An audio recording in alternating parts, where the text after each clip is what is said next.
Happy Friday, everybody. And that means we're doing another Trojan Conquest call show.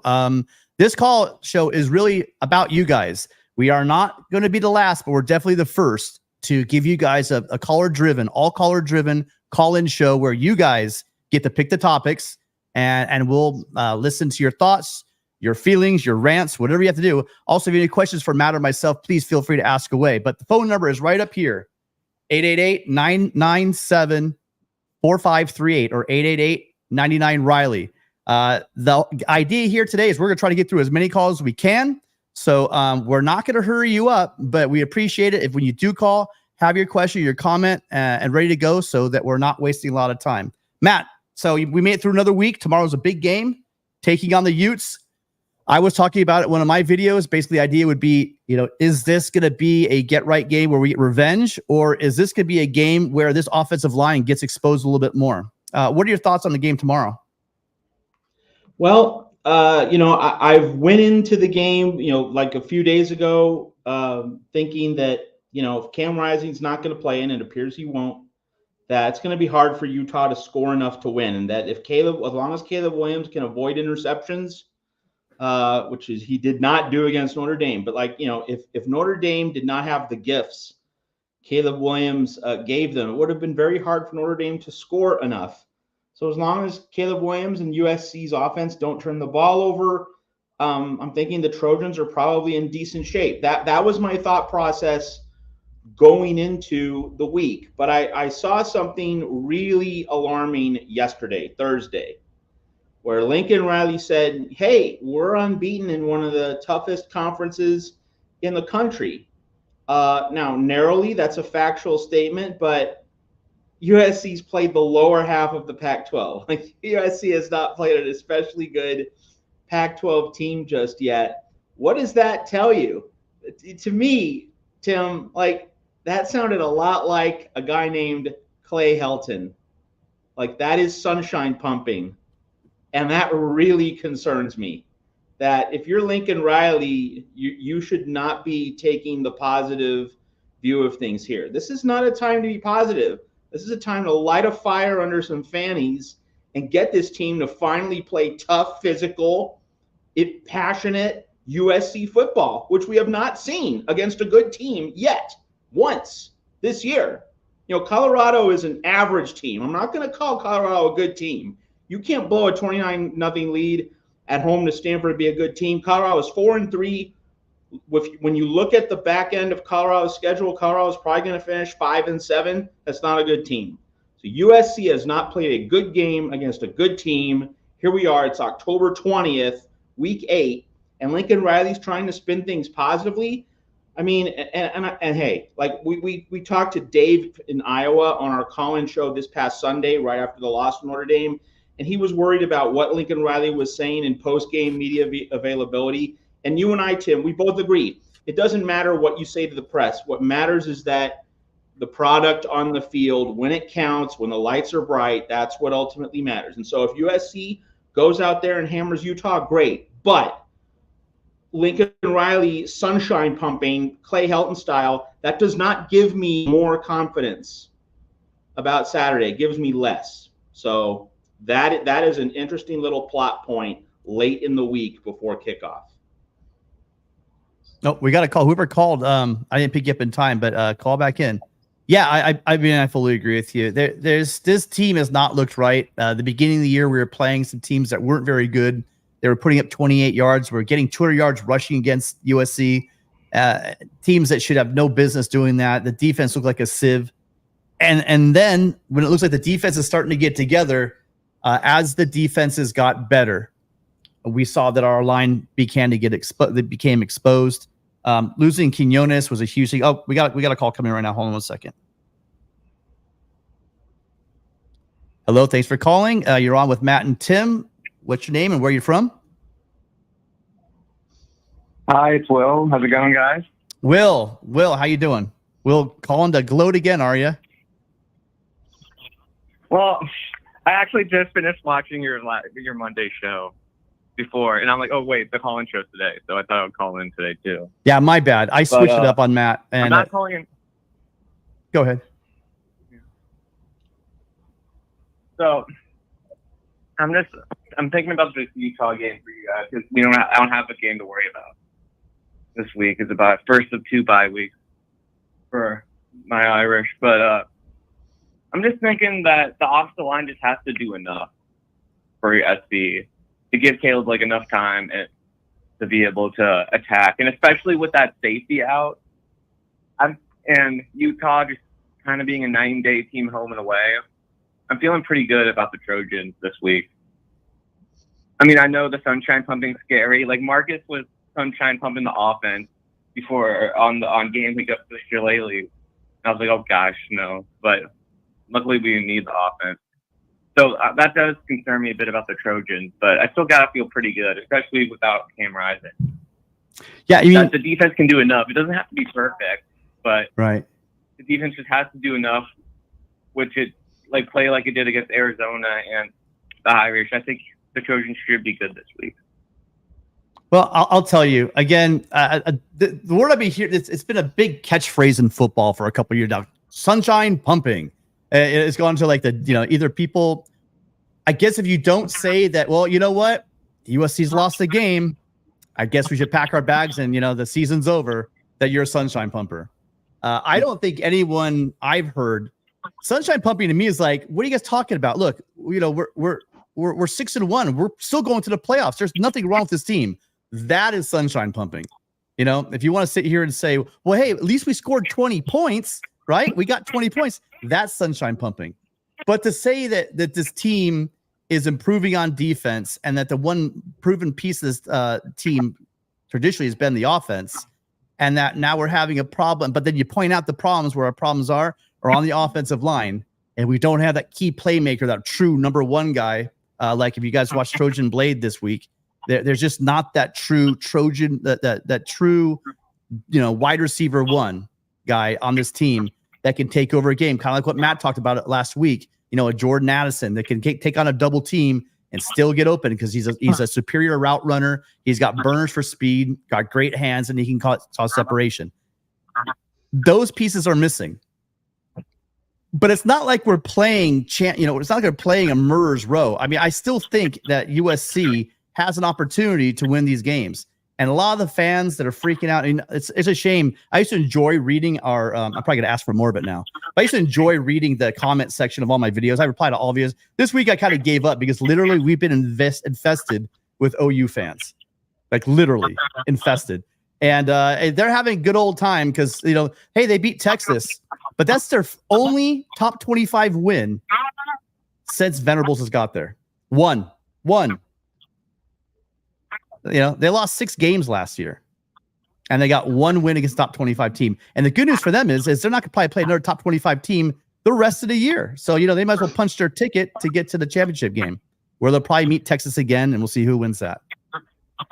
Matt, any thoughts? You got some feedback going on, Will. I'm not sure. Do you have your TV on or something? I'll be used. Sorry.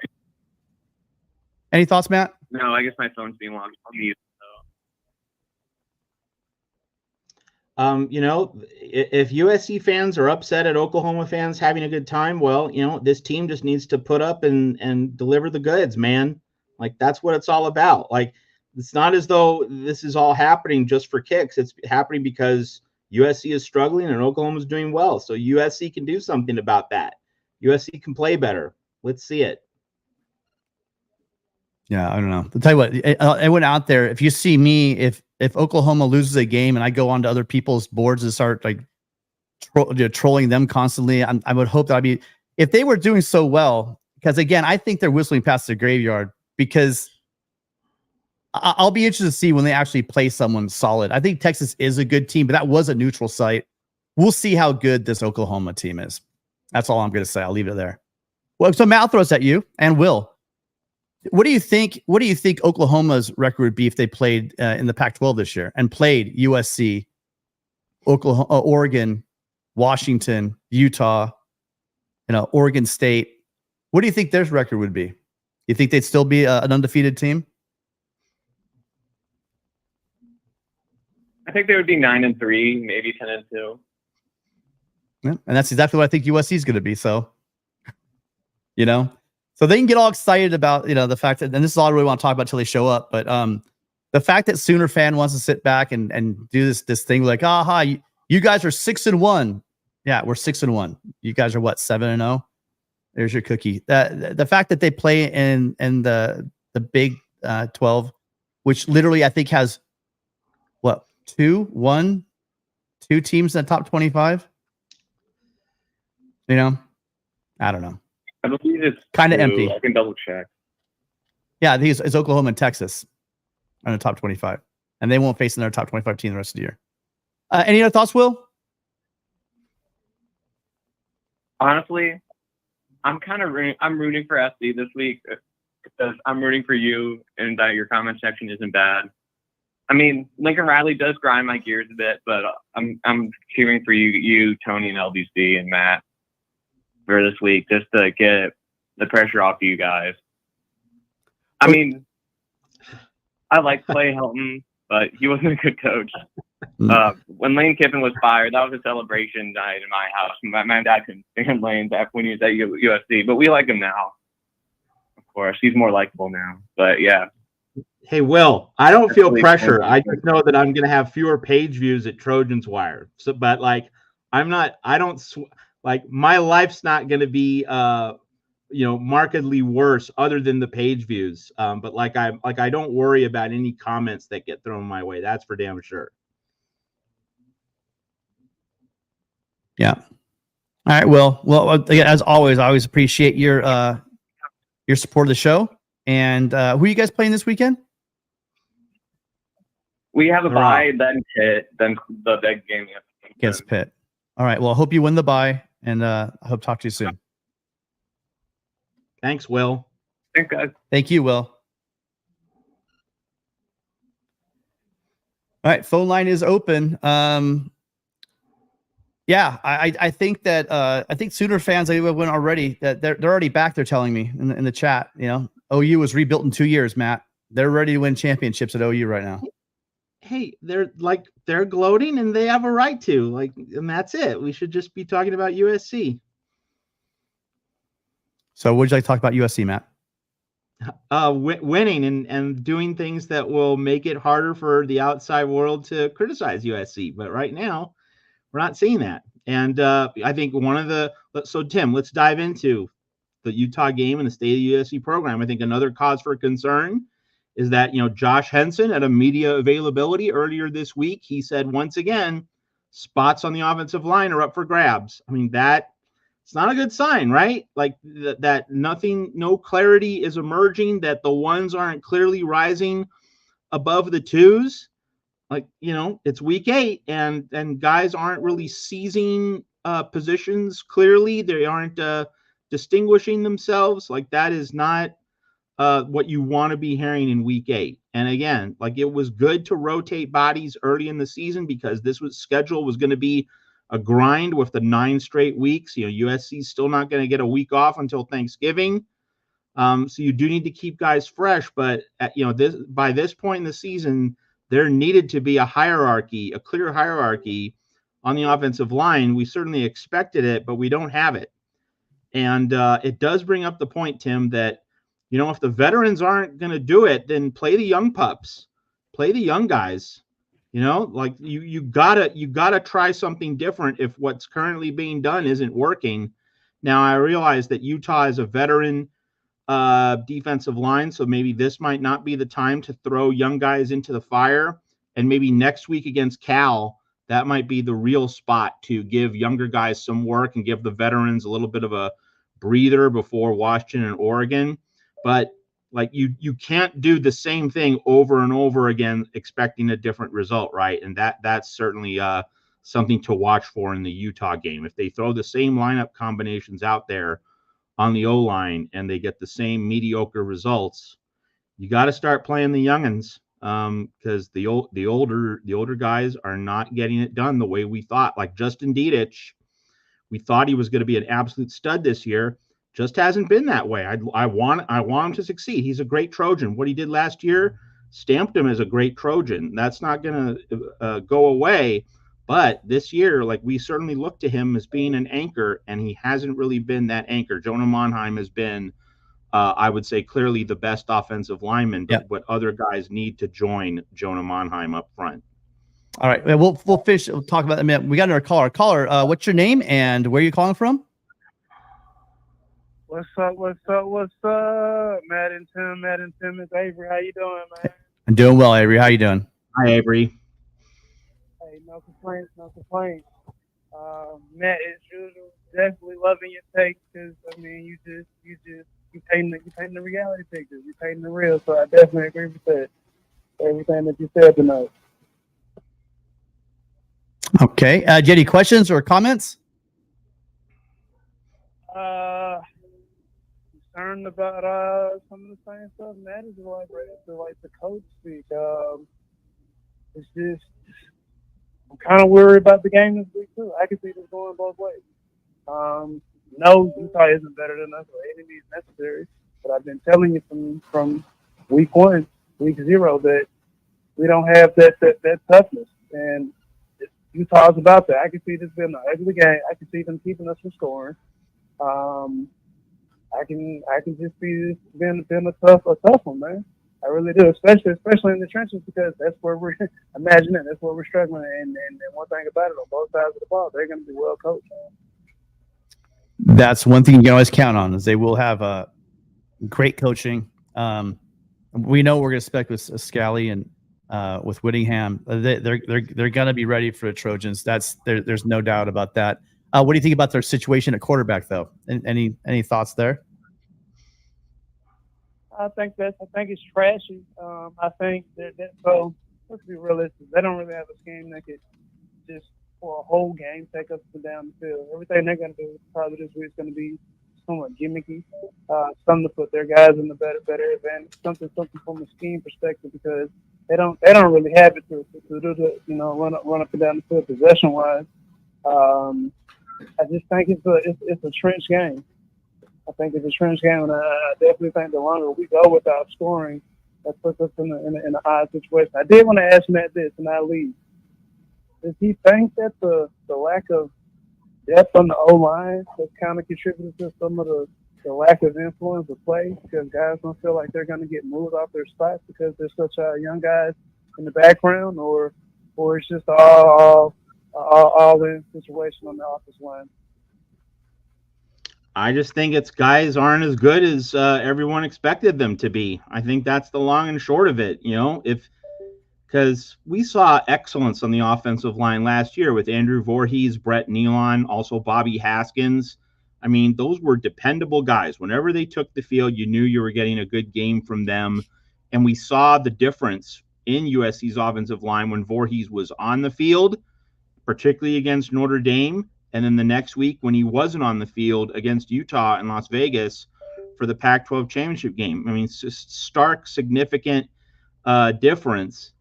And we don't have that kind of warrior. We don't have that kind of dependability outside of Jonah Monheim. I'm going to say Jonah Monheim, when you watch a game, right, you don't want the offensive lineman's name to come up because if the offensive lineman's name is mentioned on the air, that means he failed to protect Caleb Williams. It means he missed an assignment. He missed a block. Jonah Monheim's the guy whose name is mentioned the least by far on every USC television broadcast, but other guys' names, they're all coming up, like Pregnon with the crusher holding penalty last week against Notre Dame. And he's not an offensive lineman, but Jude Wolfe, his missed assignment, that got a lot of notice. So, we're just seeing USC offensive linemen get named too much on the air. We need to have a quiet game in which they're all tending to their assignments. But of course, Utah's defensive line is not going to make it easy. And, but there's a purity to this game against Utah, Avery, and everyone else watching here at the Voice of College Football. USC's been dragged through the mud. USC's played like crap. This is a game where, all right, if you have pride, if you have passion, if you have commitment, if you really take pride in what you do, you're going to come out and you're going to play 60 complete minutes in this game. Maybe not perfect minutes, but you're going to play with passion, physicality. You're going to be sick and tired of hearing all the negative commentary from people like me, from various others in the college football media ecosystem, you're going to say enough. Let's play the way we can play. And I mean, it's such a pure, simple, prove it kind of situation for USC. And if USC is pancake flat here and loses to a Utah team without Cam Rising, oh my, like you just that kind of speaks for itself. But if USC rallies around the flag, beats Utah by 21 points, oh, okay, we can do this. And you go into November feeling, all right, we can actually stand toe-to-toe with Washington and Oregon. So I love the purity of it. It's such a decisive moment for this team in terms of what kind of team it wants to be. So I'm going to throw my 2 cents in, even though you didn't ask me, Avery. So here's the situation. You have there was a hole in the offensive line. It's part of the issue with recruiting and the end of the Helton era. There's clearly a hole in development among the linemen. And Clay McGuire did a great job with the group that were there. We had a very veteran line last year, and it showed. You know, that line we're seeing now was instrumental in Caleb getting that trophy. And I guess that's probably why he brought them everywhere, because he knew how special that group was, and how much he owed the linemen. You know, any quarterback going back, those quarterbacks, if they got some kickbacks back in the day, they would take their linemen out to dinner, get to feed those guys, and make sure they're keeping them healthy so they're ready for that contract when it comes up, when they get to go to the NFL. They're the ones going to keep them there, and they're the ones going to make them shine. So those guys always take care of their offensive line. And I'll tell you, we picked up in like Banuelos and Page, Talele, and Noah, and Raymond. That's a hell of a class right there. And I believe in Henson. I think everyone's jumping the gun on Henson. I think that they're going to bring these guys along, and these guys are difference makers. But you can't throw true freshmen out there. It's just not going to end well. The quality of competition USC is playing, it does not allow for that. People are talking about maybe switching some things around on the offensive line going into this game, right? Like playing around with like even thinking about moving. So Mason Murphy's probably going to get the start. I don't know. I don't know if you do this in this game, because you know that Scally's going to have. They always have. They're rough and tough up front. So the question is going to be, do you move? Oh my God, I'm blanking on his name. The walk-on center for SC. Thing is, Gino Quinones was the backup center. He gave you a lot of versatility in the middle. He could have played right guard, left guard, and center. He was that Swiss Army knife for where this team is really struggling, right there in the middle. And he went down. He would have been a very viable option, but he's not. So do you move the? Do you know his name, Matt? Help me out here. It's an Irish name, like a someone in the chat might have it. But the point of not moving him inside, then probably moving Dietich to guard, and then going over and starting Mason Murphy at right, and just see what they can do with that. That might be a solution to things. But they've got to do something, because the question is, do you want to do that facing the defenses we're going to face? Well, I mean, it'd be a great time to do it against Cal. That would be helpful. But do we really want to do that against a front seven? Probably the best front seven we're going to see all year. Maybe not. Anything else for us, Avery? Yeah, I was going to say this year. It's Killian something. The vibe after. I want us to pull things out, but this year kind of gives me the vibe of when Lane Kiffin took us up there and we beat Oregon, and Matt said he was going to come back the next year, and that team didn't look like it got any better. We ended up not having a good year. Remember when we won the Rose Bowl with Sam Darnold, and we're like, okay, well, how much we're going to progress? That next year, that team didn't get any better, and it's everything you alluded to. And I didn't mean that to analogy when I started talking to Matt, so it wasn't like that. I just messing around with you. I was being smart ass. Yeah. The reason those teams weren't good is for the very thing that you just acknowledged.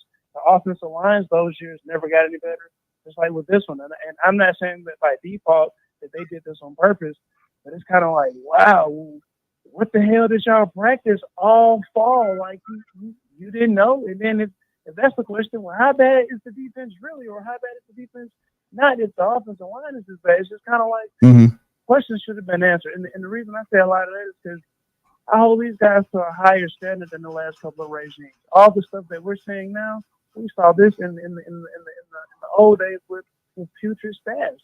So to see some of these things, like and hear some of it, it's like it's alarming, man. And especially me, being I just was on the West Coast and saw these guys, and I'm back on the East Coast talking. Steve Nolan gets cash shit this year, and we're looking like this. It's like, oh no. Yeah. Well, again, we don't know. No. I'll tell you right now, they need to fix they need to fix the offensive line, but the linebackers played better. Again, still some question mark. It's kind of weird. I don't totally understand the personnel. That's a good thing to criticize. We're going to see if they're doing the right thing. It looks like that makes sense. I ask you that every week, and I love the both of you guys. Is it something that I don't know because I'm not hearing everything? Is there a reason? Well, but hang on, Avery. The missing piece to all this is how many practices have you watched? I've watched that many. You want me to tell you something? I think that's the biggest answer right there too, Tim. To the both of you, I think that's where I think we might have digressed this year. I don't think we're getting it done in practice, and that's a result of what we're seeing on the field. You came off a bye week. Let's really assess this whole thing now. We came off a bye week, and on the first two drives looked like trash. What did you do in practice last week? I think after the bye week, the competition got a lot more stiff. So maybe it's not the practice. Maybe this is the team. Maybe they are who we think they are, right? And we're seeing who they are right now. The difference is it might not be practice. It might be the fact that this is the team and we're playing more difficult competition. What do you think? This ain't Wazoo. This is USC. All right. Well, Avery, thank you for calling. Appreciate you as always you calling, and I hope you call back soon. All right. Have a great night. Love you guys. All right. Fight on. Thank you. Willie, sorry, it's been a while for me to get to this. Willie, revenge game tomorrow. Can't wait for the team to get back on track. Hopefully we beat the brakes off the flutes. The flutes. I haven't heard that yet. What the hell's a Ute? I've heard that, but I haven't heard the flutes. Yeah, Willie, I mean, this is a chance for this team. They've been dragged through the mud. Let's see if they respond. Let's see if they get off the mat, get up and answer the bell, because they need to. Their heart's being questioned. Certain people in the media are calling them soft, right? So they need to say, if they want to prove people wrong, you could talk about how close we are all day long. They're going to have to show us how close they are, and they got a great opportunity on Saturday. Phone lines are open. 888-99-Riley, 997-4539. Give us a call. Going back to the O-line thing, Matt, any thoughts on maybe a late season shuffle? I've heard a couple people talk about it. We were talking about it in our group chat on Sunday that something has to change. I wasn't talking about it was Killian O'Connor, by the way, was the center I couldn't remember. Yeah. But something has to change because it doesn't look right, and they need to get it right going down the stretch, because they're going to lose more games if they can't fix that offensive line. Yeah, I mean, if the coaching staff says, and Josh Henson did say, like, positions are still up for grabs, I would say for Utah, you don't do a wholesale overhaul, but you do try at least one, maybe two different combinations. You change one of the positions, and you see if that one change can unlock something on the offensive line. Now, in terms of an overhaul, widespread changes next week against Cal is the time to do it.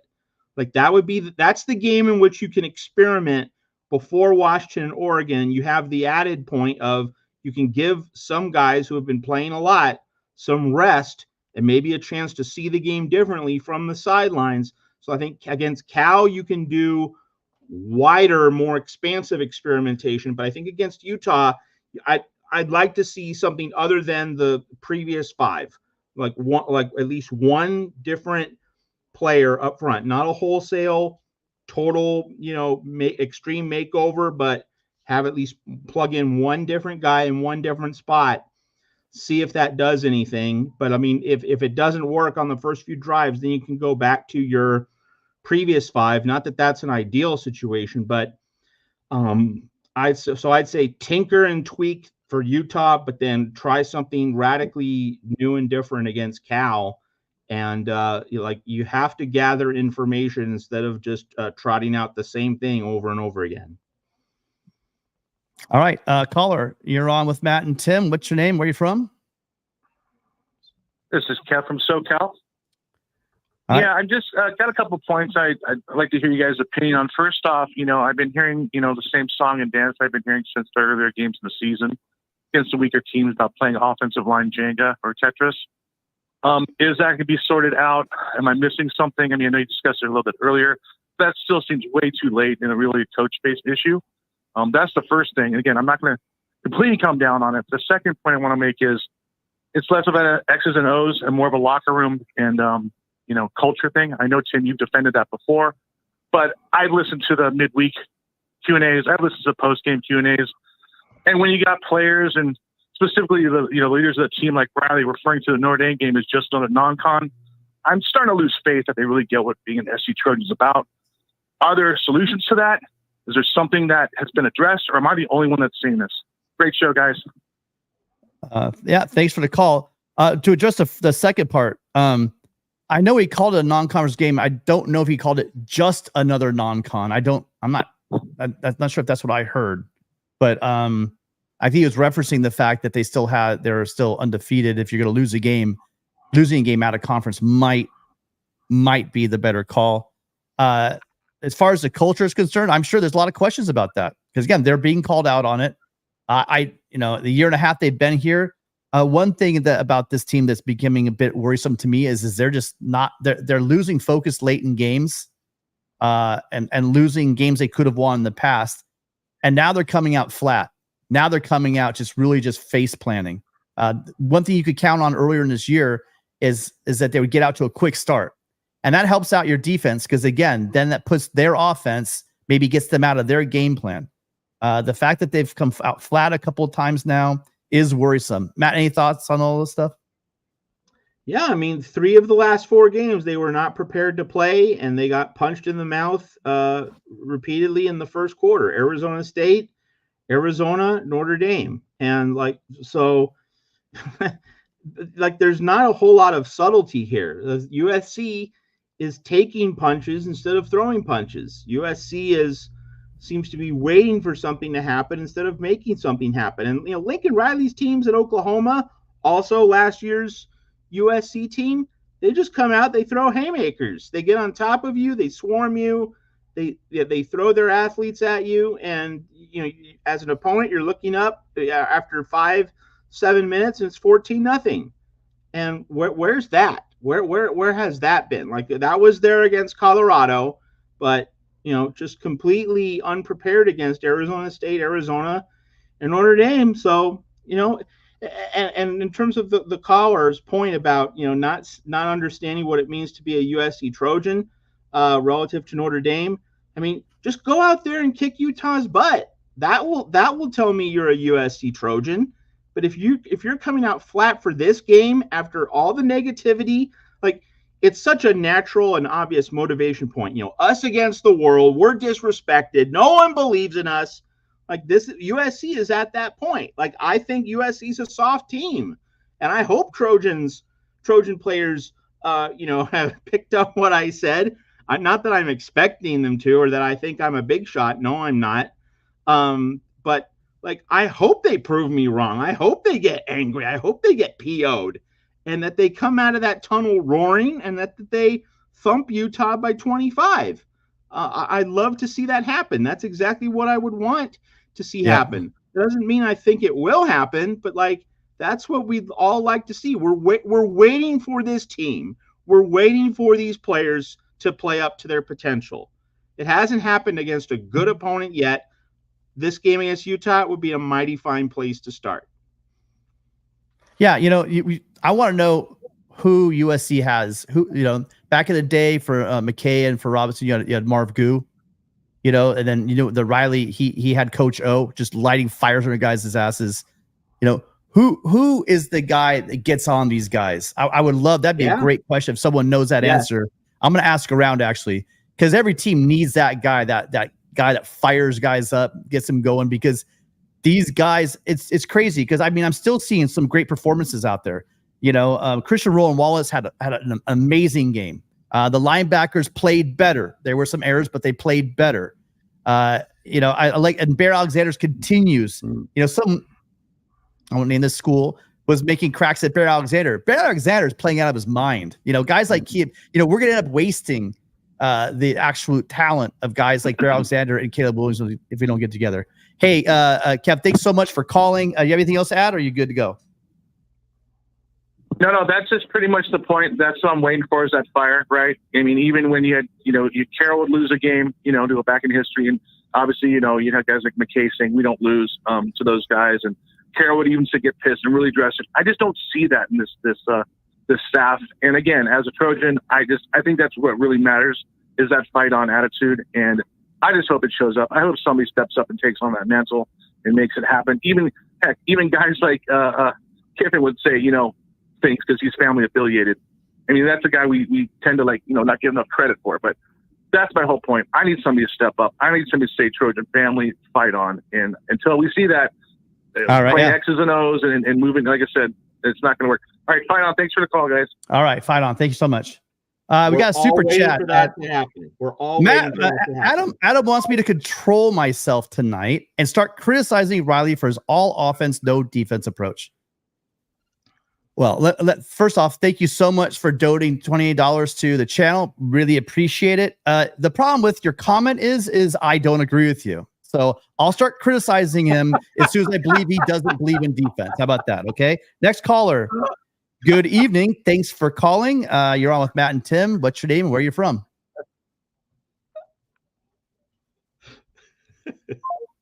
All right. I think they're having some issues on their line. Yeah, Matt, any thoughts on the fact? So I'll ask you point blank, Matt. Do you feel that Lincoln Riley is all offense and no defense approach? I'm being dead serious. Do you think that that's his approach? All offense, and he's the words I usually hear is he doesn't care about defense. He's not interested in the defense. He can't recruit the defense. Oh yeah, sorry. The call's coming through, Matt. Sorry, hold on a second. Hi, we lost your call earlier. You're on with Tim and Matt. Who's this, and where are you calling from?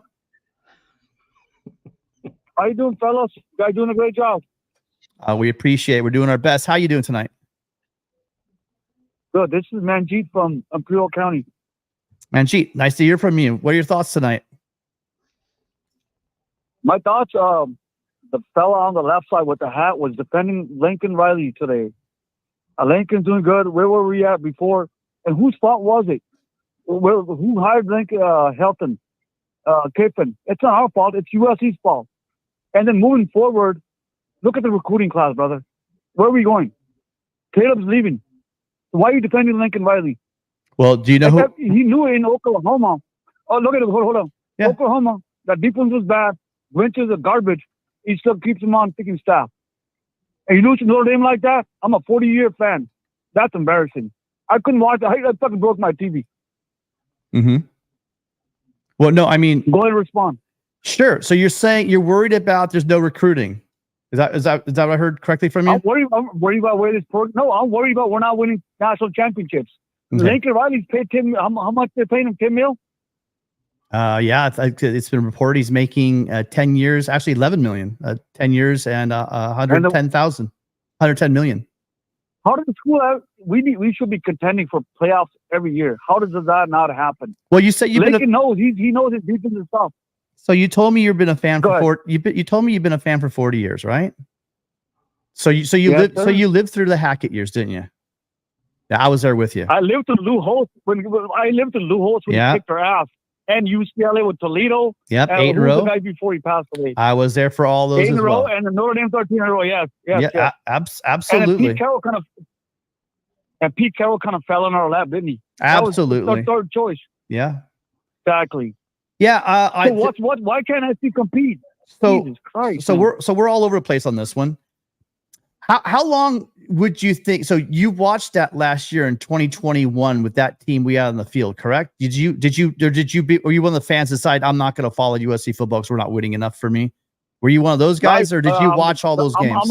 I'm a fan. I get disgusted. I'm going to come back, obviously. Okay, so did you check out during that year and not watch the rest of the season? Yeah, who hired those coaches, though? No. My question is USC? Why can't they go? Hold on. Manjeet, I asked you a question. Did you watch the 2021 season? Yes or no? It's very, yes or no. Of course I did. Okay. You saw the talent on that team before Riley got here, right? I got you. Yeah, the cupboard was pretty bare. Yes. Yeah. So you're thinking in a year and a half you should have us winning national titles? Is that what you're saying? Otherwise, he's a bum. Get rid of him. What happened last year is the expectation got pretty high, and Caleb Williams covered a lot of those mistakes, and he's leaving. And I'm looking at the recruiting. All the SoCal guys are leaving, brother. You can't get one guy from all the top-notch guys, Oregon, Georgia. What's going on with that? Well, I tell you what, those guys grew up watching Clay Helton as the coach. And they saw 1 year last year. Well, hold on. They saw 1 year of us doing very well last year. We did very well. And they were used to, these kids grew up wearing Duck gear, Alabama gear, Georgia gear. They're all the way through high school and growing up. They went all the camps. They did all that stuff. So they're not just going to all of a sudden be like Trojan fans. You and I are old enough. We remember the Pete Carroll years, but that was like 20. We're coming on 20 years. I remember Ted Toler. I remember Ted Toler and Robinson. Okay, but these kids don't. These kids don't remember those years. So they grew up with 100,000 uniforms, and they're going where. By the way, Oregon's still winning. Georgia's still winning. Alabama's still winning. You want the guys locally to stay home? USC's got to start winning. They got to start winning games like Saturday. What about, how are you going to win if you can't get the? What about the NIL? Why don't you start forking out some money like Oregon does? What kind of crap is that? Matt, I'm scared Why of you. Why don't you go pay him? I'm scared of you. Take over, Matt. Money? Paul thinks I'm scared of you. You take over, Matt. So my point is so USC doesn't have money. Hey, bro, hold on. So the situation is that we are getting 5-star quarterbacks still. You do know that, right? That's 2 years down the road. You think that's gonna wait. Like kind of did you forget about Malachi Nelson? Have you forgotten him already? If that Julian Lewis kid comes in, he won't even get to play. Okay, well, look, before we start anointing, he's a sophomore. Is he a sophomore in high school? You're anointing him. He's gonna play. He won't have a chance to play next year. Okay, so it's gonna come down to Miller Moss. He's gonna reprop, but okay, nobody's complaining about the offense. The defense was like crap. That Notre Dame was embarrassment, man. Come on. Do you know? So what? I mean, I would give Riley a benefit of the doubt. What you're forcing me to be is the apologist for USC, okay? And I'm not. But I'm not gonna have you come here and call and say the defense was crap because Matt, I'll ask you, Matt, was the defense crap on Saturday? Not against Notre Dame, no. No. So just so much sure on this, so I'm not the only one here. You're telling me that the defense was not crap. Wait, are you sure? Can you expand on that? How was USC's defense on Saturday, Matt? Allowed only 253 yards. How did Estime do on Saturday? Didn't go wild. Yeah, 95 yards on 22 carries. I don't know. He's a pretty good back. Would you say Estime is a pretty good back? He's pretty good, isn't he? Well, let's let Manji go crazy. Go ahead. Go ahead.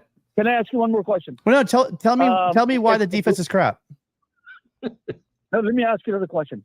Riley to the NFL. Why wouldn't you just come out and shoot it down? Shoot those rumors down. Are you still listening? I'm still listening. It's just such an absurd question. You really want me to seriously answer? Listen, when someone asks you, says, if I watch you said, well, why do you beat your wife? Are you to start explaining to me that you don't beat your wife?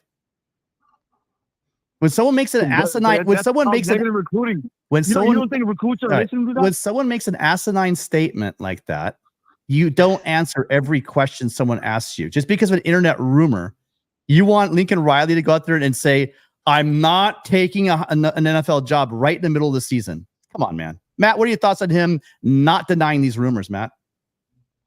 Nothing worth mentioning now. Anything? Nope. Do you feel he should respond because Manjeet's worried about rumors and recruits? Do you think he owes it to the recruits to make sure there's no rumors out there? Because I would think that he probably tells them in person if he does anything. He's not going to. No coach answers these kind of questions in the middle of a season. Yeah, I mean, it's week 8. Like when we get into week 12, week 13 in late November, when the coaching transactions and changes occur, that's when you're gonna see legitimate rumors coming up about job hopping. Like, remember, Riley, there was a lot of smoke about Riley going to LSU in the 48 hours before he actually took the USC job. So, Thanksgiving is when we get into that sort of stuff. Right now, not worth talking about. Because if Riley did address the rumor, it would only complicate things, and you'd have a media frenzy. Oh, you're going with Caleb to the NFL? That's all we'd be hearing over the next month. So just wait until Thanksgiving. Any other questions? You guys, I don't know. No. Well, another question is, SC should blow out Utah. There's, I don't know if we're having this conversation without their starting quarterback. Come on, man. If USC is a really good team, Utah, but we don't know if USC is a really good team right now. I'm a 40-year fan. If USC is a really good team, which it hasn't proved yet, it will blow the doors off Utah. But we don't know that USC is a really good team right now. And even all though, right, guys. All right, Manji, thank you so much for calling. Thank you. Appreciate the fact you are a 40-year caller. And I'll be very clear. I messed with you a little bit. I'm not a 40-year caller. I'm a 40-year fan, bro. Get it right. Come on. All right, Manji, you have a good night. Now, that guy is angry as shit. I got to tell you right now. I get his frustration. What I don't understand from fans, I'm not saying fans shouldn't be pissed off, because some people get their expectations really high and they expect certain things, and they don't in life. If they don't get what they thought they were going to get, then they get really angry. And I will take some blame, because I thought this team was better than it actually is. I think that's why we're fans. And then when we see it on the field, we see that there's major issues on the offensive line, that the defense probably wasn't as rebuilt, although the front line is good. I thought what was plug in Mason Cobb? He's a all conference middle linebacker from Oklahoma State. That'll solve the problem on the linebacking crew. It clearly didn't. It's odd, because what's weird is Eric Gentry's not playing at all. He got like a handful of snaps. I mean, I saw him on the field like maybe once or twice. So that was really odd for me to see as well. So I'd like to see fans just to handle this with a little more dignity. That's all I'm saying. Be pissed off, have complaints, but at some point you got to show your mettle and just relax a little bit. Realize you're 6-1. Maybe this is not a championship team. Fine, readjust your expectations. But there's no need to start losing your mind over this stuff. It's I don't know, Matt. It just gets a little bit frustrating. Sure. Want to address something? Another plot point about the game with Utah, and I see that Larry Pilgrim's in the chat. Hey, Larry. It'll be interesting to see if your Utes are going to be able to beat USC again. And one of the things that came up, Larry, on my appearance with KSL Sports in Salt Lake City earlier this week, they talked to me about Utah's strength and training program, strength and conditioning, that Utah has a strength program which is considered the gold standard. It's set the bar very high. That's part of why Kyle Whittingham is able to turn 2 and 3 stars into players who play at a 4 and 5 star level. So that's another plot point in this game. If USC gets physically manhandled by Utah the way it did in Vegas last December, that will tell me for sure. Like, I'm already on record as saying this, but if Utah manhandles USC physically tomorrow, that should be the nail in the coffin for USC strength and conditioning coach Benny Wiley, because the much as Alex Grinch is very clearly not an elite defensive coordinator, if Utah just walks into the Coliseum and throws around USC in the trenches, that will tell me that Benny Wiley's program is just not getting it done, and USC has to get the best. You have to get the best defensive coordinator. You have to get the best strength and conditioning coach. Utah, has top tier quality at defensive coordinator and strength and conditioning. So that's going to be another plot point of Saturday's game. By the way, though, there's a couple of comments in the chat. Look, we need to respect everybody's thoughts. He obviously clearly doesn't agree with me on many levels, but he has every right to his opinions. He's been supporting USC for 40 years. Let's be critical of each other, but let's keep it. We're all Trojans. Let's keep it respectful. Got another call coming in. Matt, let's see who this is. Actually, I see who the name is. This be a good one. Go ahead and let us know who you are and where you're calling from. Adam, you there? Hey, this is Adam calling from Georgia. Yeah, I know. Yeah, can you hear me? Yeah, loud and clear. Hey guys, how you doing? The reason I'm calling is because I got blocked on the, so I just wanted to give my thoughts. Here's the thing. Number one, this is a great show, great analysis, but honestly, my problem with Riley goes back to his days at OU. He has great offenses, and his defenses are just too soft, and they're not going to win a national title. And that's why I'm frustrated, man. I love SC football. I graduated in 97. I was there for the John Robinson era, and we lost 4 years in a row at UCLA, even though we had Keyshawn. But this coach is a genius on offense, but he doesn't produce good defenses, and that's why I'm frustrated. So, Tim, I sympathize with you, buddy, but I just don't think this coach has what it takes to give us a natty, and I think we need to move on. What do you mean, head coach? You mean Riley? Is that correct? I'm talking about Riley. I think Riley would be an amazing offensive coordinator for the Patriots or any NFL team. But like with OU and USC, I'm seeing the same patterns. I mean, that's true, but we're not seeing good defenses out of OU. I mean, they gave up 60 or so to LSU in the playoffs. They let Georgia come back in the Rose Bowl. They're not consistent on defense, and there's no improvement there. So, yeah, he's an awesome offensive mind, but I think that's good for OC in the NFL, but not good for head coach who's going to win the natty. So, again, great show, man. What are your thoughts? Yeah, it's very simple. Like, the idea that Lincoln Riley will never win a national championship, that idea, I'm not going to say it's right. I'm not going to say it's wrong. I'm going to say it's based on, he was head coach of OU in 2017. So he's been at this for 7 seasons. He just turned 40 years old. The idea that this is how it's going to be with Lincoln Riley for the rest of his head coaching career, it's uncertain. But like, he's still relatively young. Like, this is not a 60-year-old head coach who has 20 years in the bank in his career. Look, let's simplify this. Lincoln Riley is at the point where he has to start firing his friends, and he has to start hiring stone cold killers. Not necessarily the people that he likes, but the people that are the best in their profession. And so whether Lincoln Riley wins national championships, whether Lincoln Riley improves, whether Lincoln Riley devotes real serious attention to defense, it's all about one thing. Is he going to fire his friends and hire elite guys?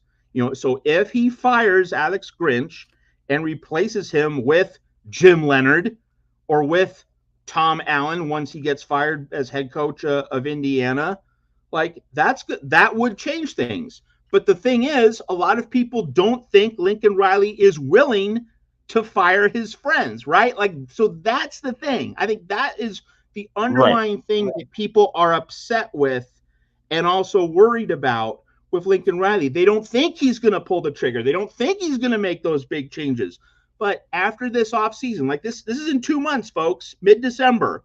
In 2 months, we will find out if Lincoln Riley is willing to fire his friends and start hiring stone cold killers at really important positions. Defensive coordinator 1, strength and conditioning number 2. So like the idea that the whole book is written, it's over, nothing, there's no new chapter that could ever possibly emerge. It's not so much about whether you're right or you're wrong. It's just about, in 2 months, we're going to see. In 2 months, this question will be resolved one way or the other. In 2 months, we're going to see.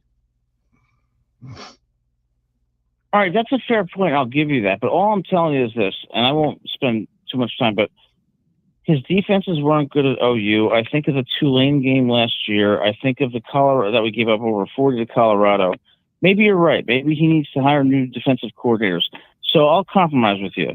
If Riley doesn't go, he better hire defensive coordinators that are going to improve this defense. And I hope he does, man. 1,000%. 1,000%. And I don't think anyone I don't think a soul would disagree with you. Like, that's it. That is the whole deal. I think it's there. I think it's literally what we've all been saying. I mean, like literally.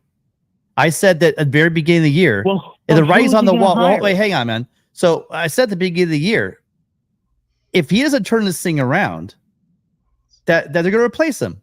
If he costs them a national championship, it's going to be replaced because clearly. But here's the thing you got to worry about. Here's your worst case scenario. Let's say the offensive line becomes a scapegoat in this thing.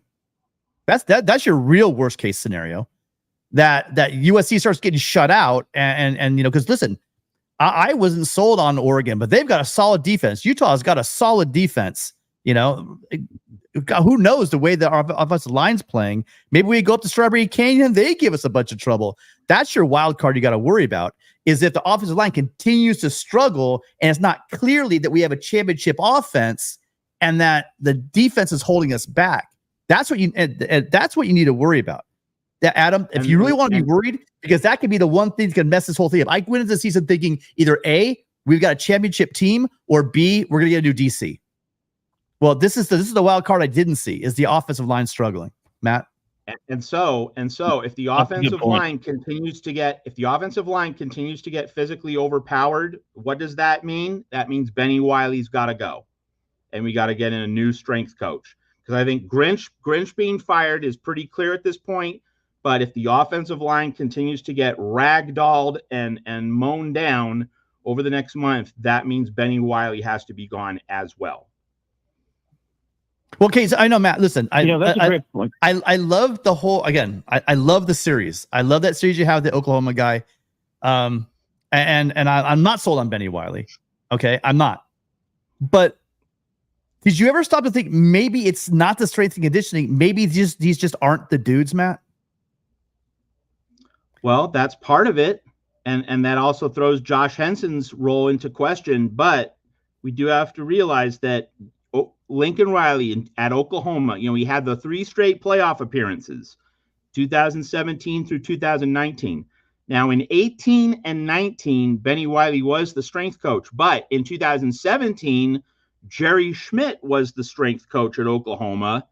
And Jerry Schmidt gave the guys who played in 2018 and 2019 the foundation in 2017 that they built from. So Wiley didn't really build those 2018 and 2019 teams from the ground up. He inherited what Jerry Schmidt established in 2017. And guess who's at Oklahoma right now as Brent Venables' strength and conditioning coach? Jerry Schmidt. And he has Oklahoma playing very good, physical, tough football. And that just emphasizes the point.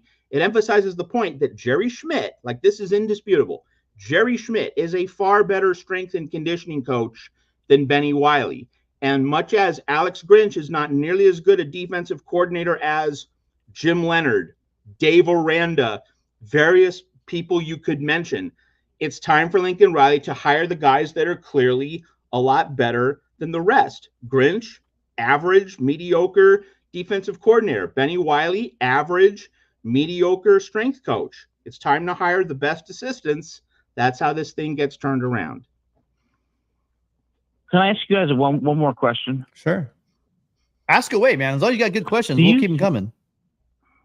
I mean, I love those defenses from 2004, 2005. We destroyed Oklahoma, the Pete Carroll defenses. But part of me thinks that Lincoln Riley doesn't really value defense because he thinks his offenses can outscore everyone. And when I see his track record of consistently inadequate defenses, I think he might just think, as long as we have a minimally good defense, we can outscore them. And that's why we're seeing average to below average defenses. What do you think?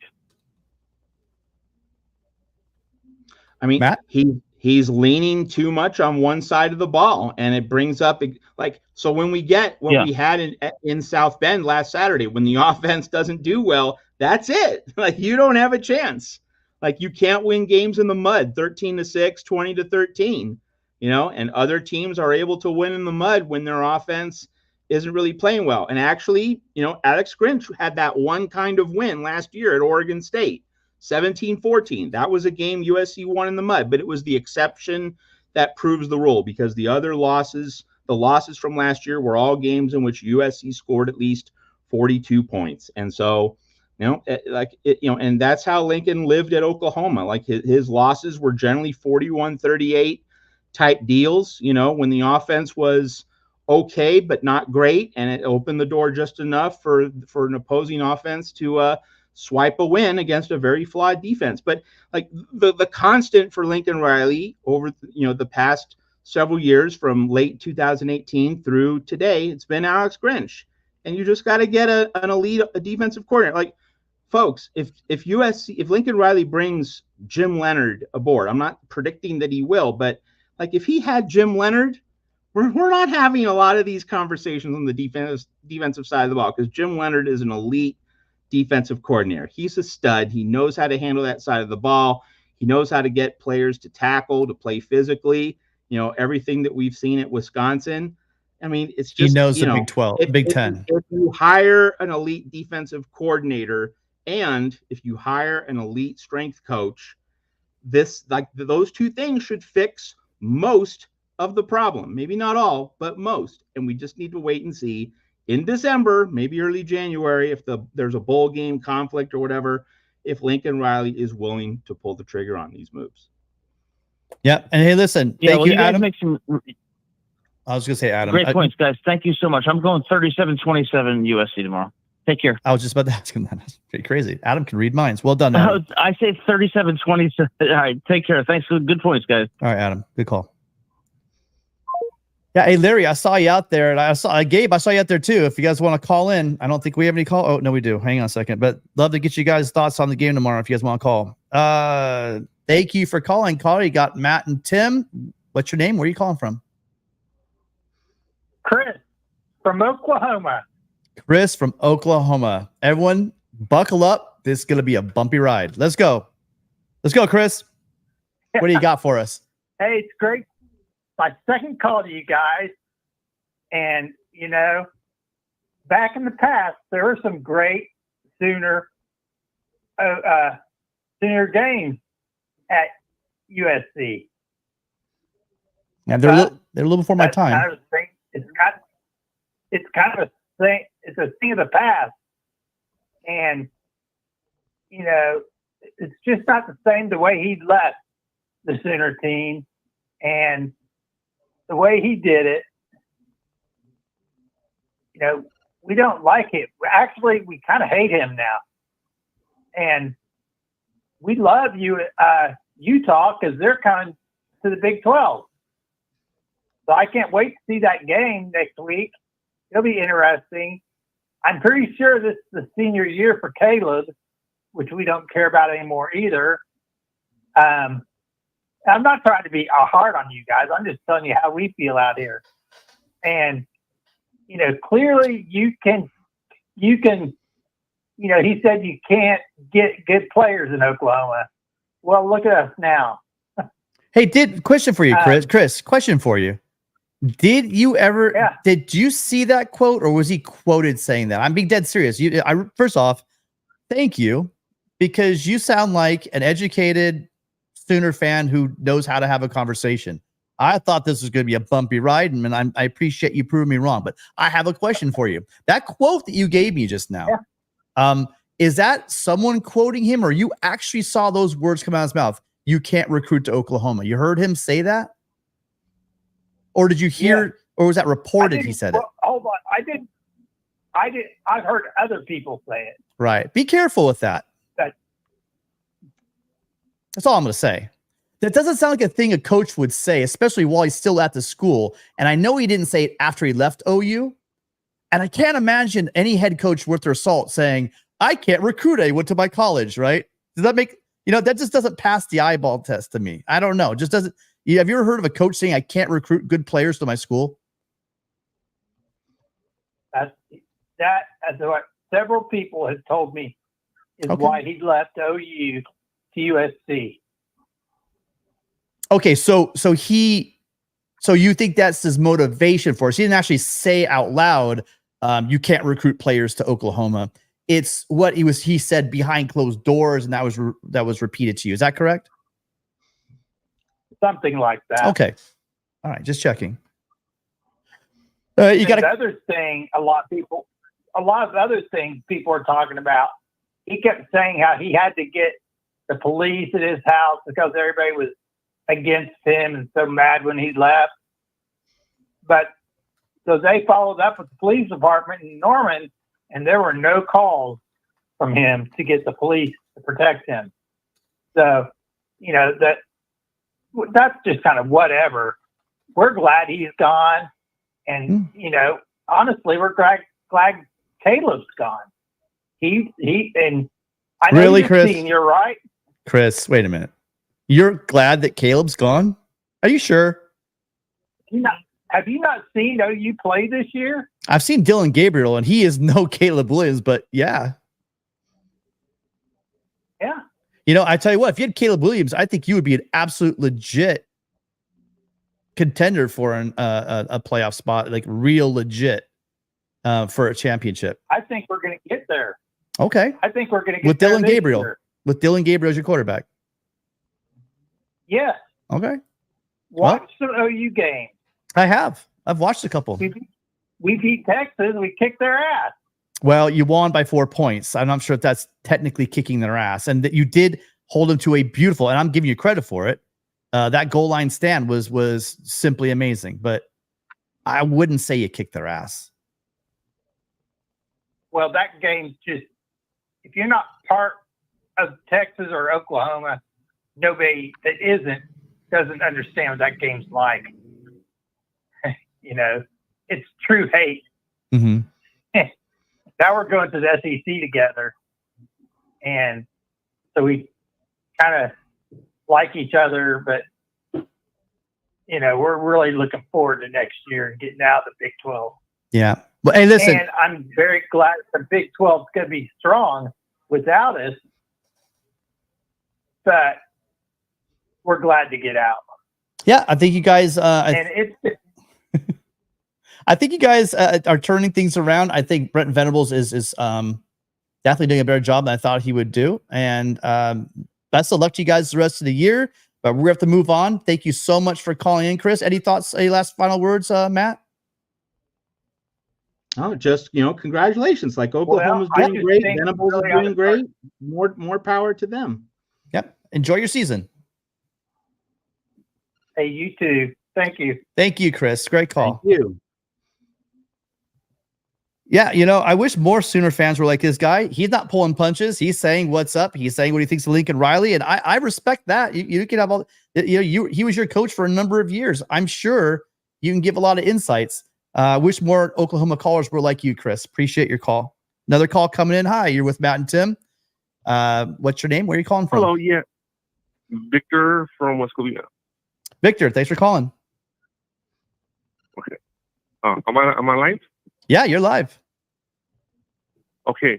I want to ask a question. If USC loses these 3 remaining games of the top teams, do you see Grinch coming back? Or if Grinch wins these remaining 3 tough teams, would he keep his job? So no and yes.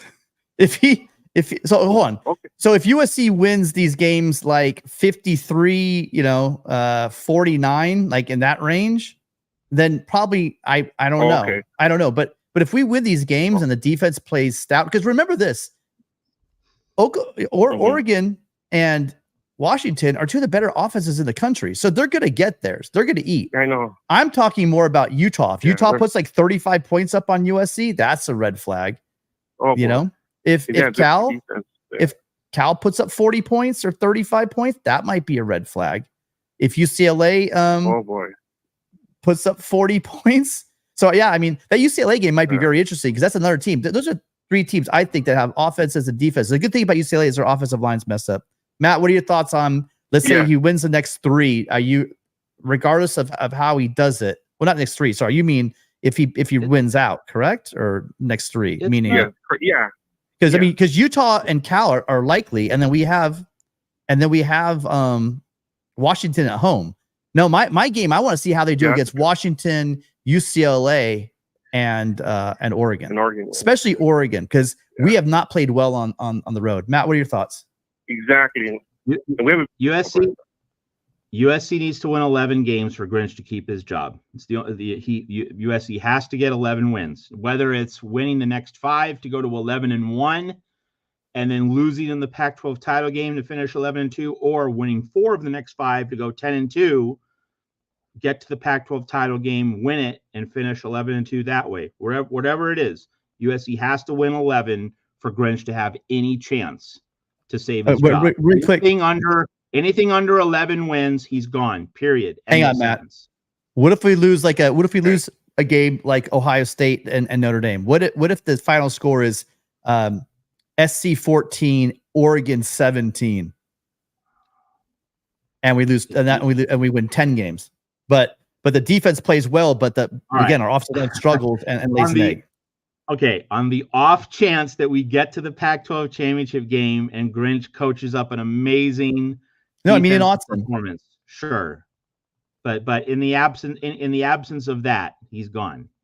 See, my caveat is if the defense causes losses, that's what I'm saying. If it's the defense that causes the loss, then yeah, I think short of getting the championship game, I think Grinch will be replaced. Okay, sounds good. Okay. Anything else? Thank you. I'm sorry. What was your name again? I'm sorry. I missed your name. Victor from West Covina. Victor from West Covina. Thank you, Victor. Appreciate you calling in. Okay. No problem. Bye-bye. Just want to clarify things for people in the chat. I'm not saying Grinch should be retained. All right. I am just making an evaluation that he has to win 11 if Lincoln Riley has any political capital to, bargain and push with Jen Cohen to say, no, I'm keeping my guy. If it's anything short of 11, he's absolutely gone. There's no way he can be retained. But if USC gets to 11 wins, you can envision a scenario in which Lincoln Riley says, you know what, Jen Cohen, Alex Grinch did a great job late in the season. He got us to Las Vegas for the Pac-12 championship game.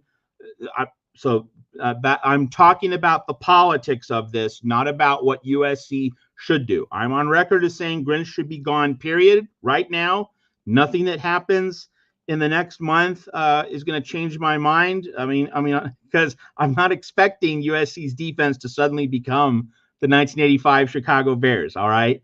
I mean, we can all have that fantasy, but just realistically, yeah, Grinch needs to be gone. And again, if USC on the offensive line, because that if USC's offensive line struggles in addition to the defensive line, that tells you it's a program-wide problem with strength and conditioning. So Grinch should definitely be gone.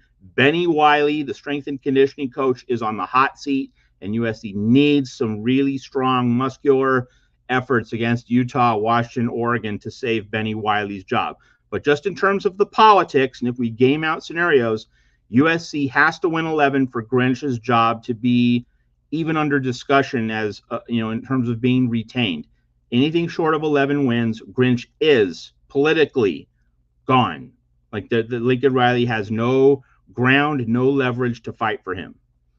Yeah, and the flip side of that is how do you fire someone that beats Washington and Oregon? Hold on a second. Larry, you there, Larry? Hey, Tim. Yeah, I hear you. You hear me? Yeah, great. Thank you, sir. Thank you for calling in. For those a few people out there that don't know Larry Pilgrim is a great Ute fan that's been a huge supporter of the show and the channel and all of Mark's channels. How you doing tonight? I'm doing good. How are you guys doing? Doing all right. Friday night, right? I'm worried, Larry, and I definitely have Utah plus the 7. I think it's going to be a really close game. I think it's going to be a 3-4 point game, in my opinion. So I agree. I think it's going to be. What matchups are you looking forward to, Larry? The Oregon. The defensive ends versus the tackles. Well, the right tackle, not the left tackle. I'll take our left tackle, but you might be able to get some action on the right side. But I think Monheim's pretty solid, man. But I think everyone's going to attack the right side. That's kind of what people have been doing. Hey, actually, hang on really quick. one second. Sorry, Adam. Thank you for the $40 super chat. Very, very generous of you. Appreciate it. So I'll agree that we should wait 2 months and see what Riley does. Thanks for the good discussion. So appreciate you calling in. I know you never agree with me and you agree with Matt, but we do appreciate your support. Sorry, Larry, go ahead. Yeah, no, I was just looking forward to the tackles to see what Utah is going to do if they're going to move their speed rusher over to the to your right tackle for a little bit more contained, because you guys tore up in the regular season last year. You guys did really good against Van Fillinger. Not so much in the run game, but when Caleb got over to his right side, Fillinger just couldn't apply the pressure. And so in the championship game, Gabe Reed was actually the one over there, and he was a lot faster. So I'm curious to watch what Utah's defensive ends are going to do. And so that's kind of one of the matchups I'm really looking forward to seeing. Yeah, it kind of freaks me out when Whittingham's saying this is the best defense he's had since he got there. And all of a sudden we decided in week 6, 7, 8, decide that we're not going to be able to pass protect. So I really hope they can keep Caleb healthy through this game. I think if it's a low scoring game, you guys are going to be right there. I'm just hoping they figure out some kind of protection thing. Running backs need to make sure that they're getting their blocks. The interior linemen have to stop holding. I mean, they're called for holding a couple times. They could have been called for holding a few other times during that game. Got away with some stuff, and they've got to figure out that right side. I think they're probably gonna have the H back. They should just park the H back, put them inside that tackle, right? That C gap, because I'm tired of that. They were coming right through it like it was Olay. It was almost like he was literally, if it was Mason Murphy out there, or if it was Tarquin, it looked like they were stepping out of the way for that end just to walk right through and go have an unobstructed run right at Caleb. So, yeah, it was really, really strange. Your right guard. Who's your right guard? Started out at the beginning was our transfer from Florida, Michael Tarquin, and then Mason Murphy. They've been kind of rotating for a while, but usually it's been Tarquin getting the start. I think Murphy. Right. I think Murphy seems like he hasn't been on the same page with the right tackle. I've seen them not communicate on passing off the block, and then also when he's got to pull or reach block, he doesn't seem to be able to do that. And I think a lot of it has to do with personnel. Like, if you get up against a bigger, faster, smarter guy, I think they can get the edge on him when he's pulling or trying to reach block. And so it's going to be curious to kind of see what Lincoln's going to do, because I watched his interview and he was going to mix some things up. So I think he's looking at Utah's personnel and probably game planning around what he can do there. So you would know better than I what, the strengths of that offense are going to be. Do you think it's Caleb in the pocket or Caleb out of the pocket, or just preparing for the run game? Before the Notre Dame game, I was bitching about Caleb not getting balls out on schedule, but I mean, when he stayed in the pocket a couple of times, actually we stepped up in the pocket a couple of times, the ball was like, at least on 2, maybe 3 occasions, was batted right down. And on the first 2 interceptions, definitely the first one, it was tipped, that on that interception, they're getting paws on the, so they're not getting to Caleb up the middle. They're definitely getting up and they're getting a piece of the ball. So I don't know what the key is going to be, because nobody's running. You guys like top 5 team in the nation against a run. That doesn't bode well for USC.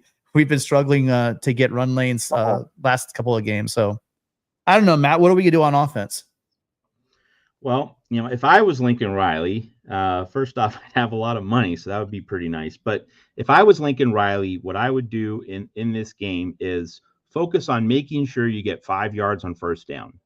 And one of the easier ways to get 5 yards on first down is to throw a quick hitch. And we haven't seen that much from Lincoln Riley. We have not seen quick, short passes from this offense. Pass plays have usually taken a long time to develop. Saw a lot of that against Arizona. And, USC receivers have not gotten open consistently over the last 2 weeks. They did against Colorado, but not against, a good Arizona defense, which, shut down Cam Ward and Pullman, and then a very talented Notre Dame defense this past weekend. So I would say Lincoln Riley needs to start the game instead of being aspirational, instead of going for the big splash play. Get 5 yards on first down and try and develop that consistently so that you're in 2nd and 5, 2nd and 4, and you have a pretty open playbook. On 2nd down, you can get Utah on a pendulum guessing between run and pass instead of trying to throw the ball downfield at the start, because Utah probably is going to be able to contain that if that's USC's first approach. Throw short, neutralize the pass rush in the first quarter, give your offensive line some time to gather, to not have overly difficult assignments. And then you can build out the playbook from there, and you can set up some more expansive things as the game goes along. But Lincoln Riley needs to keep the passage and the plays in general short and quick hitting in the first quarter to relieve the burden on the offensive line, slowly build everyone's confidence, establish at least some degree of rhythm. And that's how you can reduce the chances of getting punched in the mouth, throwing interceptions, pure panic on the offensive line, pure panic from Caleb Williams. That's the way the game should be managed in the first quarter, and then see what you can do on top of that.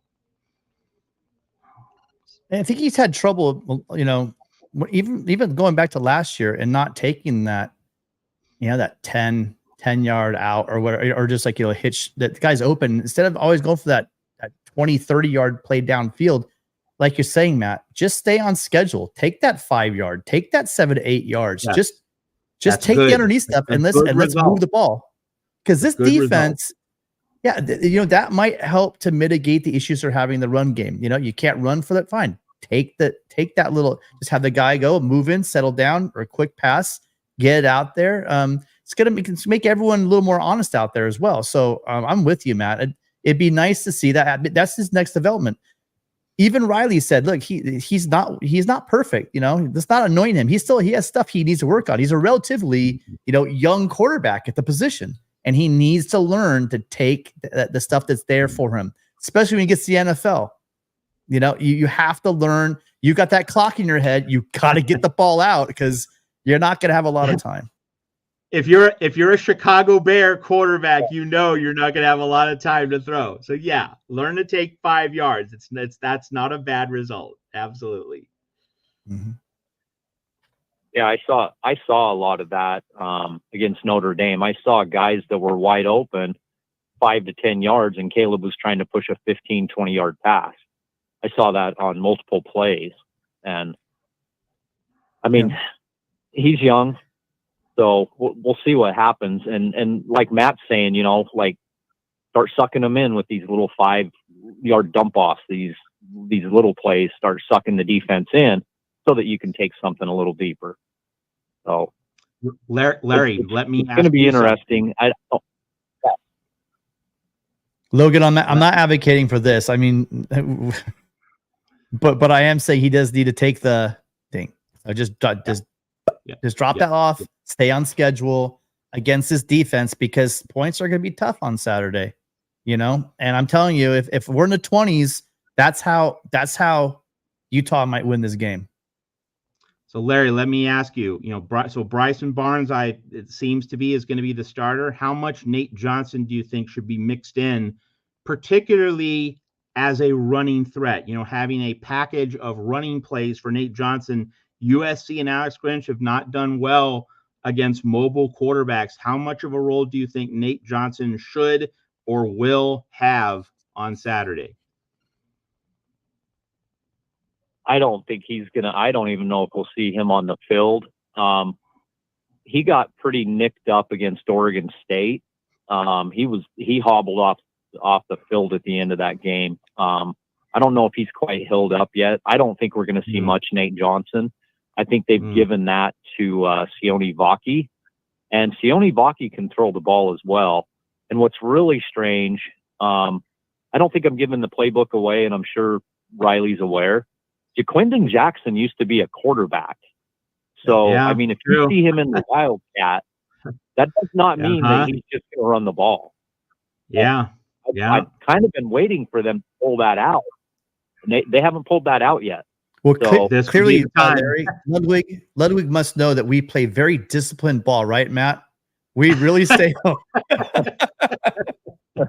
So I hope Ludwig did not watch the film. I'm guessing he probably did. So we may see some halfback tosses this weekend. yeah, well, he did interview for the Notre Dame job back in the summer. So I'm sure he still talks to Marcus Freeman. We'll see what happens, but yeah, the pop passes, I'm just shocked we haven't seen any. So I wouldn't doubt Baki throwing the ball and even Jackson throwing the ball. But as far as Nate Johnson, I don't expect Nate Johnson to be on the field. Okay. I think people have figured him out. He actually, after the Florida game, I don't think he had another really big run. And he hasn't beat anybody on the edge. So I don't know what's going on with him, but I don't think we're going to see him, Matt. Baki's killing it. By the way, he can talk to Freeman all he wants. Just make sure he doesn't talk to Dillingham, because that was where we get the kitchen sink thrown at us. If you watch the film on that, he's probably licking his chops. But right, yeah, Baki, I think, is going to get some carries. You guys don't have to deal with Cole Bishop for the first half either, so that'll help. Nate Ritchie's not a bad player. He was a 4-star safety. So he's a really good player, but Cole Bishop's played USC twice. So he's very familiar with what they do. And so you won't have to deal with him the first half. So that's going to be kind of a bonus. Yeah, we talked a lot about it. It also means that USC has to win the first half, or at least probably needs to win the first half. Right. Yeah. And USC has jumped out on Utah both games. I mean, they've been up by 14-17. I think 14 points. Yeah. So they jumped on Utah in the beginning, and Utah's adjusted and done pretty good. So yeah, it's going to be interesting. You don't have Cam Rising. Galley dial. I'm not counting Cam out yet. I still think it's a coin flip. I still think it's a 50-50 shot. He could play. Ooh. I don't know. I know it's 10 to 12 months. Whoa. I wouldn't be shocked. I don't think he's going to. But coin flip. It would shock me. That means he's had a legitimate possibility. So it could be. I don't. He didn't go on the coach's show this week. He usually does a weekly interview with Bill Riley of ESPN, the local radio show. He didn't do one this week. So kind of a little strange. He didn't do it. He's done it he did it all year last year and this year. So I'm not saying he's going to play, but the plot thickens. I see something happening here. Maybe they didn't want him to ask any questions. Who knows? Like, I mean, if his gamesmanship is gamesmanship, if he comes out and plays, he comes out and plays. Right. I would say this. I bet you if he didn't play on Saturday, he probably most definitely doesn't play the rest of the year.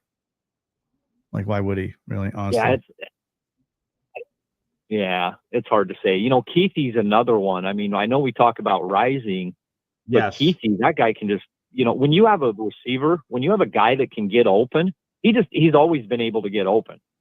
And when you have a guy that you just know is going to get open, or you can throw the ball to, and we just don't really have that dialed in yet. Well, we don't have a quarterback that can get him the ball regularly. So, and Kincaid's gone. You don't have Yasmin. Yasmin's injured. Kincaid's in the NFL, and Keefe's questionable.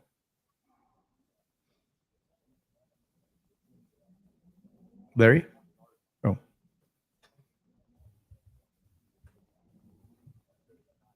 Still there, Larry? Oh, I kind of lost you. Okay. Thanks, Larry. All right, hold on a second. I think we lost Larry. Hold on a second. Larry, hang on a second.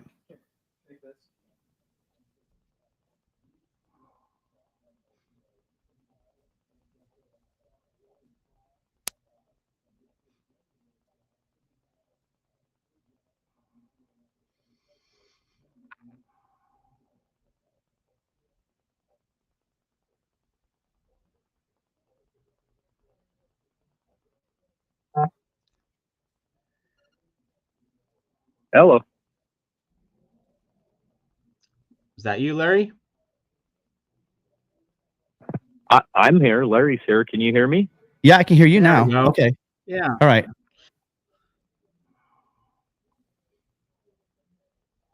So we're talking about Queefy and the who's the outlet for Bryson Barnes on Saturday.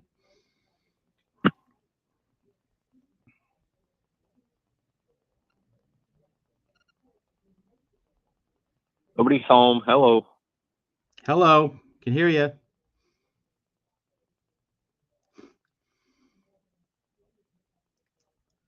All right, Max, just guys go ahead. I don't know. So Yeah. let me see if I can fix the phones. If you got any thoughts right now, it'd be a good time to throw them in there. Well, Tim, it's been an hour and a half, and I have to go and do a few things. All right, well let's wrap.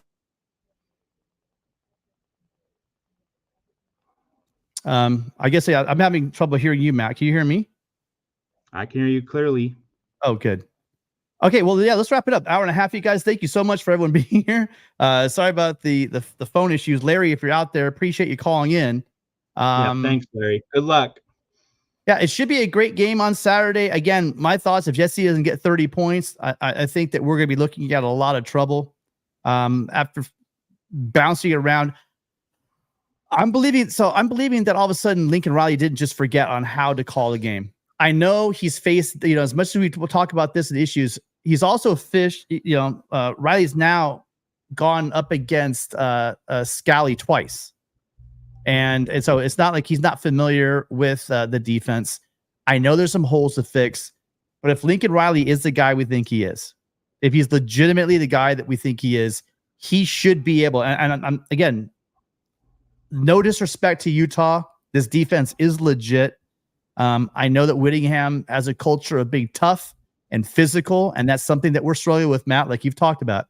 So if USC can get 30-plus points, I think they win this game, because I'm thinking the game is going to be probably like a 33-27 game is my guess. It's pretty decent. My main thing is USC should try to not give away free points to the opposition. Start there, and we'll see how it goes. If USC gives away 0 points, that would be pretty darn good. Yeah. Well, okay, guys, it's another one in the books then. Thank you all for showing up here. As always, please make sure you hit that like and subscribe button. And I forgot to do it. If you're here, you haven't subscribed, there's 120 of you on right now. We're really trying to get to 4,200 viewers. Right now, we got maybe 20 of you that aren't subscribed. Please go hit that subscribe button, because instead of Thursday, we had a Friday night show. And so if you didn't catch it, you might have missed this one. But if you are subscribed, it's right here in the bottom corner over by Matt. Down there in the corner. I can't see it. It's over there. If you click on that, you can subscribe to the channel. It would be much appreciated. Thank you all for joining us on this Friday night. We know you have plenty of options. We look for a great game. Tomorrow night, the boys get together for the post-game show. Please make sure you check us out. We'll be going live right after the game is over. Hopefully, we're talking about another Trojan victory. Matt, any quick final thoughts? Well, we'll have a Sunday call-in show, since this Utah game is a pretty big deal. So okay, so you're already here. I'll be coming your way. Yeah, we don't know the exact time yet, so if you subscribe, you'll find out. We will be having a call-in show. Subscribe, you get a notification about when we're going on the air Sunday. All right, guys. Again, thank you all for being here. It means a lot to us. We really appreciate all the support. Fight on. We'll see you guys on Sunday.